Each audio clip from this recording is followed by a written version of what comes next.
Good evening. My name is Gary Head. I'm going to be your guest host tonight on Community Crossfire. I'm going to be sitting in for the illustrious Norman Oliver, and we're going to thank him for this opportunity to bring you this extremely important show tonight. A number of you, I'm sure, have heard, or most of this informed listening audience and viewing audience have heard about what's going on down at the Port of Wilmington. The Port of Wilmington, as you all well know, is one of the last remaining assets in the city of Wilmington that we all have a vested interest in. And we're excited and pleased to have a very distinguished panel here tonight. We have a number of members from the local union 1694-1 that are with us. We have their president to my immediate left, Mr. Julius Cephas. We have Mr. Jim Welsh. Jim Welsh, I'm sorry. Jim, tell me what you do with the 1694. I'm the business agent for the local. And we have two well-known community folks, Nancy Willing and John Flaherty, who've been out there on the community service battlefield. John, I've known for about, 40 years now? Thanks for inviting us, and great to be here. And then we also have Mr. Bird, who's also with 1694-1. Yes. And we're really pleased to have you all this evening because what we're going to be talking about tonight is something that I think everybody who is a resident, not only of the city of Wilmington or of Newcastle County, but the entire state of Delaware should be concerned about, because what happens at the Port of Wilmington certainly has an impact on all of us. I think I'm going to start out with an editorial that was in yesterday's News Journal by our very well-spoken president of 1694, and it reads, Delaware Diamond State Port Board chose energy oil giant Kinder Morgan to lease, privatize, or outsource operations of the Port of Wilmington to Kinder Morgan. This Texas-based oil company, started by former Enron executives, have paid millions in EPA violations for oil spills, dumping toxic chemicals in water sources, coal dust in the communities and neighborhoods, explosions near their pipelines. About 2,200 labor employees may lose their jobs or have them outsourced. Delaware has one of the highest cancer rates in the nation, and the community deserves transparent public live stream hearings about the oil giants' plan for the port and their relationship with labor. Public sector employees covered by collective bargaining also have better benefit packages with lower health care deductibles and better access to health care than in the private sector. The community deserves the truth about who will benefit from this deal, the public health disclosure costs that will ultimately burden the taxpayers. That's written by Mr. Julius Cephas, ILA 1694-1 president from the Port of Wilmington. Very, very well stated, Julius, and I think that covers a number of issues. Not only are we talking about the jobs that are at the Port of Wilmington, but we're also talking about the potential impact on the environment and how that impacts all of us who have to breathe the air and drink the water in the city of Wilmington. And if you don't have to breathe the air, you can turn your TV off. You don't have to worry about this. So, but let's start with your editorial, Julius, because you state a number of really important things. Well, why don't we start from the beginning and just talk about where the deal is right now, how this all got started, and what brought us to this point. I think it started with the port or the state of Delaware suggesting that they needed a partner to help finance the expansion and the modernization of the Port of Wilmington. Is that part right? Yeah, last year sometime they wanted to partner or privatize. The problem that I have with this whole situation is that they told us that they was going to spend $500 million. They was going to build the port, expand the port. They was going to take it to the legislators. and all of it sound good. But the more we started finding information out, now they changed their mind. They don't want to go to the legislators. They all of a sudden they don't want to spend $500 million. Now they don't want to build up the auto berth. So these questions again, and let me make it perfectly clear. We're not saying this is a bad thing. We just have serious concerns because things are changing as far as the way they're talking now towards us and to us. And all we're asking for, at the end of the day, we just want to have public hearings, and we want to see some things in writing. Well, I mean, and I don't see anything unreasonable about that. Certainly, you need to have. This is a big deal. There's probably not a deal out there in the state of Delaware right now that is more important than what happens at the Port of Wilmington, and it's critically important, I think, to have this thing properly vetted. I mean, you all help me out. What's unreasonable about saying, look, this is a public asset. Now they're using lease or partner or what. Look, if I'm putting all the money up and I'm calling all the shots and I'm paying you a little rent, it's really my port. So, but we can call it. But for the purposes of this discussion, we're going to call it a lease. But if we're going to lease, or the state is going to lease out to Kinder Morgan or anybody else, I know I'm not going to focus on Kinder Morgan exclusively. Shouldn't we have open public discussions about that? We all own that, but that's our asset. We pay taxes, so all of us are partners in this deal, aren't we? We have millions of dollars invested in the Port of Wilmington. Not only that, we have the dredging, the federal money at the dredging. So it's a taxpayer asset. Oh, I'm sorry. It's a taxpayer asset, and I think the state of Delaware really, in my mind, has not made the case for why we want to lease or sell the port. I mean, back in 1995, the port was a city of Wilmington agency that became a state agency with the idea that the state had the deep pockets to invest and make the port a more productive facility. Now that competition has increased, they seem reluctant to make those investments, but I think, Gary, I think you're right.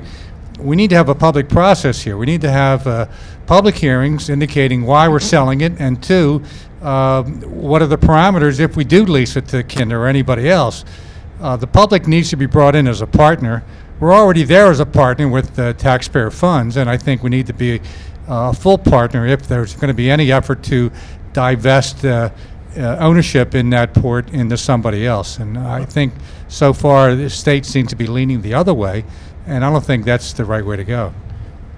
Yeah, I think you're absolutely. It looks like I cut you off, Nancy. Well, I was just going to comment that the Port Board is heavily weighted with the executive branch. The 6 to 7 of the 15-member board are on Jack Markell's payroll. They're cabinet secretary level, and well, we for have them, a list here. Well, let's look at who. Okay, we got the list. Who is the board of directors of the port? We have a list of all the board members here, and I guess the chairman is Alan Levin, who is the director of economic development for the state of Delaware. Right? Mm-hmm. And he would be the chairman. Then we have Senator Venables, and then we have Tom Cook. That would be, I guess, the secretary of finance. That would be another cabinet level employee of the governor. Then we have Jeff Bullock, Secretary of State. That's a government guy. Louis Cirillo, Secretary of Homeland Security. Mm-hmm. Is that a state? Yep, that's a state appointed. Guy. That's a secretary level. Shailene Batt, Secretary of Transportation. Did I pronounce her name correctly? Yep. That would be a state person, wouldn't it? He's Secretary of Transportation. Right. Then we have Helen Keeley, State Representative, Fred Sears, Community Foundation. Michael Morton, Controller General. That he's also appointed by the governor. He has retired, but there is a replacement. I forget his name. So that's another Markell appointee. And then we have Joe DePinto, who soon will be leaving the city of Wilmington, and Douglas Katz. I guess that's an outside person. Mm-hmm. Mike Battaglia is President of District 81. Marietta Whalen, who is also an appointee, I guess, representing organized labor. Then we have Gerald Esposito, President of Tidewater Utilities. Is that an outside person? And then we have Karen Biferato. So of the 15 members on this board, we would have, I guess, the Six lion's share of them. Yeah, the lion's share being strong voting executive voices, 2 legislative, a city Wilmington rep, 2 from labor directly, 3 unknown. I don't know what the relationships are, but it's heavily weighted by the executive branch. And in the Delaware State Constitution, selling an asset would take a 2/3 majority vote from the legislator. So there's a loophole here with the idea of a public-private partnership, because Levin was actually said that he didn't think that he needed to get a vote, that he's looking into it. It's unclear. So we have our legislators pricked up their ears and said, oh no, we're going to make it very clear. When we get in office in January, they're going to enact and make it. Who's that person? Well, Bobby Marshall was the one who came forward with Senator a letter. Marshall. Yeah, Senator Marshall. He came forward with a very strong letter, and there was a newsprint about it. But he also mentioned what you had said, that the hearings, they had a set of hearings originally that where they were promised to have input and ratification, which is a vote. So now the Port Corp people are backing off of that, and so that's a concern. This is a public asset. Levin even went so far as to say he didn't think that there would be public hearings, and so I know that Senator Marshall has already said that he's going to have hearings on it, but they haven't. We have to do, especially if this is an energy cargo pipeline and terminal company, you know, and so the supposition is that they are one of the people bidding for pipelines to be put into to Western Pennsylvania, to this area, and the supposition is if they get this port, they'll be putting in the liquefied natural gas export, which can be very dangerous. Right. Let me hold you, because I want to get back to that in part a little bit later. But let's talk about that part right now. It seems to me that could fundamentally change the business at the port, because right now the Port of Wilmington is one of the largest entryways into the country as it relates to fruit from South America. And what other kind of cargo are we shipping into the Port of Wilmington? Jim? Steel. We're really, with the economic downturn here, we've really fallen off on lumber. We used to do a lot of lumber, sheetrock, a lot of steel. Just some steel now. I know they used to do apples, and they used to have grass-fed beef from Australia. So Port of Wilmington has a history of bringing in a lot of fresh food, perishable foods, into the port and into the refrigerated warehouses they have down there. It's a good little port. It's not little in the sense, but it's little. Wilmington is only 70,000 people, but it has a long and, I think, distinguished history in the port community. And the federal government and the city and the state have invested a lot of taxpayer funds in the infrastructure in the port. And I think that the public has a right to demand the disposition of any kind of change in ownership structure there, whether it's a sale, whether it's a lease, or whatever they're going to do. But the public does have a right to know what's going to happen down there. Isn't it possible that if you have a different owner, operator, whatever, lease partner, whose primary business, whose core business is energy? Now, it would seem to me that it's possible that the focus in terms of the kind of commodities that you're bringing into the port may shift. In addition to that, it would seem to me that one of the questions would be what is the employment impact on that? Is this is this energy sector more or less labor intensive? Is it comparable? What would we see in terms of future jobs at the port? What would happen to the existing employment base at the port? Jim, are these some of the kind of questions? Well, if it switched to an energy centric port, which I have to speculate. Right. I would imagine right now the way it is pretty much anybody can find a job here. You know, people who are uneducated, people who have a moderate education, right, you know, can find, and people with a good bit of education can find work here. If it went to energy specific, I would be concerned that the lower educated people would not be able to find a job. Right. You know, because it would be a much more hazardous job. It would probably require more testing and so forth. In other words, it wouldn't be labor intense. It wouldn't be. Well, let me get back to one subject real quick. Sure. Excuse me. As far as the ports board, and again, our executive board, we're going to meet with everybody, but Mike Bugatti has been very, very outspoken supporting our cause.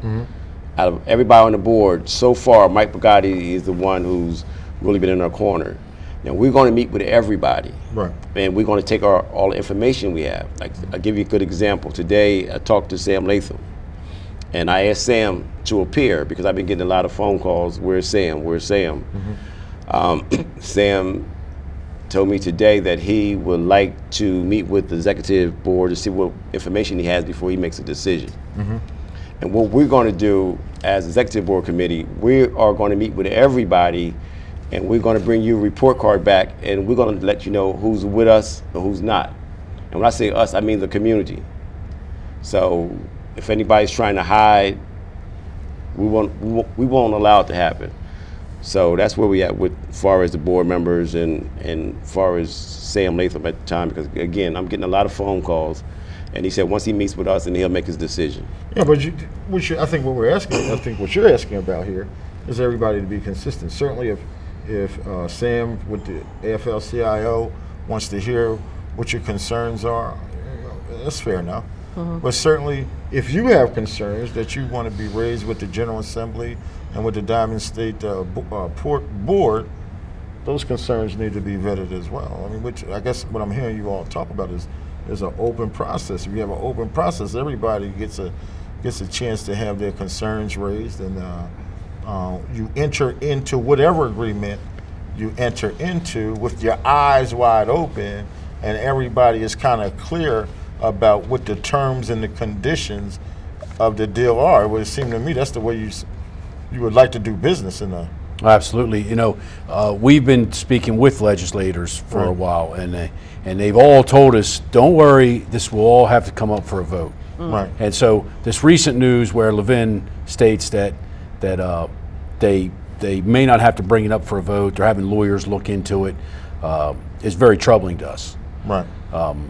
If they're going to take that away from the legislative branch to make that decision, you know, we're very troubled by that.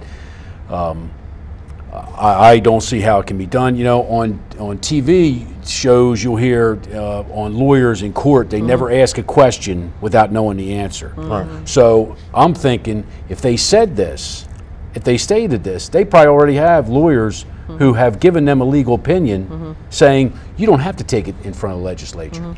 Well, so I mean, I'm hoping Bobby Marshall, you know, can force their hand and have them put this in front of the legislative branch. Well, irrespective of what the lawyers say, if the General Assembly really wants to assert themselves in this process, they'll assert themselves in this process. Sure, and I think anybody can really do that, Gary. It doesn't have to be the General Assembly. It could be County Council or even Wilmington City Council. There may not be a legal mandate to have formal hearings, but certainly if the state wants the public to buy into this process, they should have hearings prior to any vote to do whatever they're going to do down there. There's been a lot of changes in the last couple of years. We know that the Panama Canal is going to be completed, and there's going to be increased containers going through the Panama Canal. The railroads are going to be losing business out of Long Beach because they're not going to be shipping a lot of those containers across country.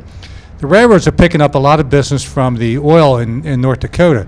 North Dakota is now the second largest oil producing state behind, I think, Texas. They're shipping oil out of North Dakota all the way east to Delaware City. They're building a rail yard down there for 2,000 oil tankers down there. They're going to be using the oil from North Dakota to Delaware City and stop importing oil from West Africa. Some of the excess oil is going to be then shipped from Delaware City up to Paulsboro because it's the same owner that owns both Delaware City and Paulsboro. I don't think that's going to impact the Port of Wilmington. Maybe they're going to try to ship oil out of the Port of Wilmington. I don't know. But I think what they're going to try to do is probably be involved with the natural gas. We've seen an explosion in the production of natural gas through this fracking up in Pennsylvania. They're shipping that natural gas down to the refinery in Delaware City, so they're using the natural gas as an operating fuel for the machines down there, and it's very, very inexpensive. And the thinking probably is they want to maybe export some of that natural gas out of Wilmington. Now, we have a natural gas import terminal on the western banks of the Chesapeake down there, where it's called Calvert Cliffs. But the energy sector is changing so rapidly from a situation of importing natural gas. Now we want to export it, and they're going to change that facility down there from an import terminal to an export terminal. So I think the pressure is going to be to export natural gas, and you're talking some big changes if that happens in Wilmington. Yeah, we could also be seeing some big changes at the Port of Wilmington. I want to get back to your point a little bit earlier, Jim, in that, I mean, one of the concerns that the citizens, and certainly inside the city of Wilmington, but also in other parts of Newcastle County and the state should be concerned about, is the jobs down there. What happens to those jobs that listen, we've lost Chrysler, we lost General Motors. Absolutely. We've lost. Yes, excuse me. I would like to put a little input. We have over 200 plus men working and women at the Port of Wilmington. We also have the imports of bananas. We're the largest one. We move all over the world the bananas and the fruit that comes in. We've been articles I've read in the paper that rank us #1. So why would we want someone to come in and take over our jobs and move us out to export gas, energy, coal, and natural gas, which everyone knows it's critical to our health, the environment, the watershed. Across the Delaware, I think in New Jersey, Crown's Landing, I think that Delaware fought against Crown Landing about 4 years ago not to have a pipeline, so now all of a sudden they're going to allow one of the largest gas production companies to come and take over. I think something doesn't sound right to tell us that. How can we keep our jobs when you know the largest industry is coming? And as Joey spoke on earlier about they promised $500 million, now they're down to what, 150, and that doesn't sound right. What's happened to the workers affects their families, the whole community, people, educations, because families have children grow up, schools, health, and this is a career. No, and it's clearly one big continuum. It certainly, yes, we all have an interest in definitely the kind of jobs, the quality of jobs. We're not just talking about minimum wage jobs. We're talking about jobs that pay a livable wage, jobs that pay a worker enough money that they can actually raise a family with.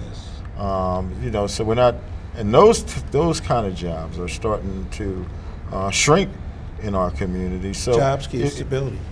I'm sorry? Jobs keep stability. No, jobs absolutely keep stability. But if we're losing, for example, if we were able to expand the port and bring, 500 more jobs, but they're all jobs that are not accessible to our population.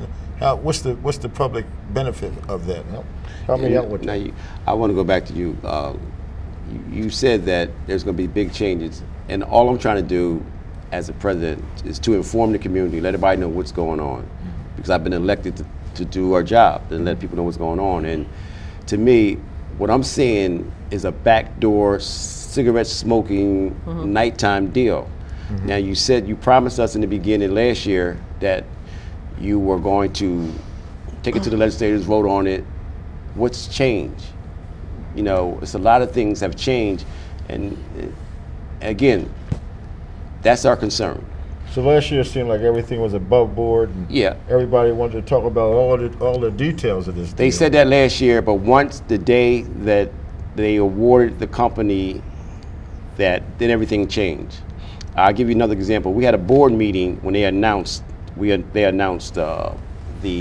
had it. I asked the question. I asked, will every member of this board sign a paper, and legislators sign a paper that they will not benefit, or their families won't benefit from these contracts or profit? Because I don't want you voting on my livelihood or our membership's livelihood based on your profit. And everybody knows in this community, you always have a few who will take some coins to sell the rest of us out. I remember when you asked that question, because it seemed like they all had to check their shoelaces. Yeah, nobody wanted to answer that question. everybody had a cold. They started. Everybody started coughing. But this is serious stuff, you know. So we just need to know. All we're asking for is public hearings so the community can know. We're going to meet with the churches. We're going to meet with all the churches. We're going to get a website, and we just want everybody to sign this petition.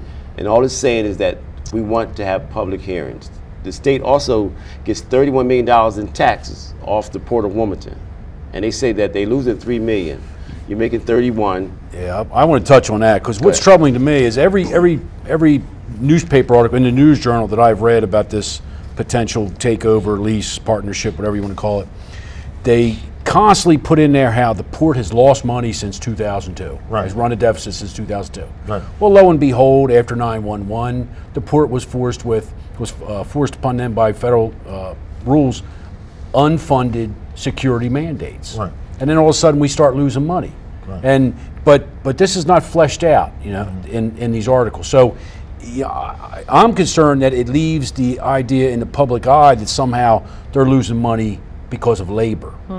Right. You follow me? And you know, labor is always the single biggest cost to any business. You know, so with this whole potential takeover here, I worry the first thing they'll want to do, since they're losing money, quote unquote, is to cut costs, which means cut labor. Right. You know, I know Joyce is concerned, you know, as he said, he's concerned about the community.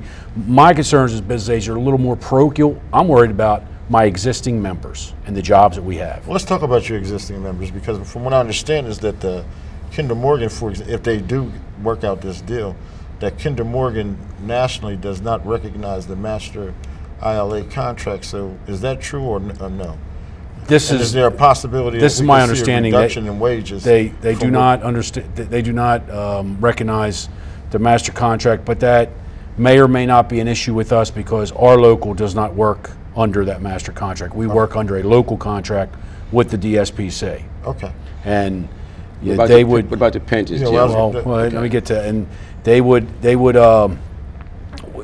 what the outline of this takeover is, they would pick up the contract, and then we would have to negotiate our future contracts with them. Okay. The pension is in the contract, so you know most companies, and we asked them at a meeting with 2 of the representatives if they have a pension, and they told us that no administrative people have pensions. So they have made other arrangements. Their 401ks and so forth. You know, what's it called? An undefined, as definable. You got defined contributions and defined benefits. Pension. We have a pension, which is a definable defined benefit. Right. And then they have a 401k, which is a defined contribution. Undefined, I believe. So you don't. I mean, your ultimately, what it means is ultimately your pension would be a function of how well your investments did, rather than well. I mean, Wall Street. If they're looking to cut costs, then they're looking to cut a pension. Right. More than likely. Can you, Nancy, jump in? No, I was just going to say, I really don't think the case has been made why we're going to change the structure of the ownership of the port. Right. The port was sold from the city to the state back, I think, 1995, with the idea that the state would have deeper pockets to invest in the port. And I just don't think a case has been made that necessitates this kind of change. Either they call it a lease, but actually, if it's going to impact everybody, it's really more of a sale. I mean, the state of Delaware, we invest heavily in the University of Delaware, Delaware State University. We have invested over $20 million in Fisker. We've invested in Bloom Energy. We're talking in today's paper, investing $65 million in replenishing sand. Maybe we should call the Port of Wilmington like a beachfront, and we're going to, instead of investing sand, we're going to invest in some kind of productive asset. Because when you're talking about replenishing sand along the coast, and if I lived there, I'd probably be more sympathetic to it. But I think that the Port of Wilmington is an income-producing asset. It is. It may not be generating a positive cash flow compared to the expenses, but it's minimal compared to some of the other expenses that we have. We have a lot of money invested down there, and I think there's a lot of people whose jobs are dependent on the functioning of that port. And I just don't think the state of Delaware has made any kind of case to justify jeopardizing the people that work down there or the companies that work down there. So that's my 2 cents about it, Gary. And the Well, idea John, I think that's of a fair enough point, because as you say, that they started out, and I think Julie just mentioned that they started out saying, you know, we need to invest in, and it was the same argument that was made back when this port went from the city to the state, that we need to be in a position to invest, to expand. Everybody wants port expansion. Everybody wants them to be modernized. Everybody wants the port of Wilmington or the Diamond State Port to be competitive and be able to remain in business. Nobody wants to see them go out of business. That's not in anybody's interest, and everybody wants to see that happen. But I think it's a fair enough question, and part of this vetting process is to say, well, wait a minute, state of Delaware, you tell us you need a minimum of $500 million. You estimated that you needed $1 million, about $500 million to upgrade the port and keep it competitive. And these folks that you're looking to as partners are talking about, from what I understand, and I don't know everything, and I know there's a lot that I don't know, but from what I'm hearing right now, they're saying, well, no, maybe you don't need $500 million. Maybe we're going to put like $150 million instead of $500 million, and we may want to change the basic structure of the Port of Wilmington in doing so. Yeah, and the clock is ticking. At the beginning of December, they said the Diamond State Port Corporation said there's 90 days to expose this contract, and so we've already about a month into that. And they said that they'll be ready to vote on it in March, and they think the legislature doesn't need to have the vote. So now we're looking at maybe 2 months where they can still hold this private, these terms of this contract. So we don't know what they intend to do with labor. We don't know what they intend to do. Mr. Levin claimed that they haven't had a discussion on the cargo, which doesn't really be credible. And they haven't. The company hasn't said what they intend to do yet. And he even said it was not yet time to give the legislator a briefing because all this stuff was still unclear, and that's not very credible. I do think that. Sorry, I got sidetracked. Anyway, the clock's ticking, and we have. I know what I was going to say. It's about the insurance. If this company comes in as a limited liability company, and we have liquefied natural gas, the insurance on that's going to be sky high because the risk can be very high for any kind of accident or terror attack, and the damages for a mile-wide fireball should one of these tankers explode is going to be a huge insurance risk. So a limited liability wouldn't be able to cover that. So in this contract, is that going to be clear? Is the public going to be put on the dime for any kind of insurance should a big accident happen and wipe out half the city, frankly? I want to ask John a question.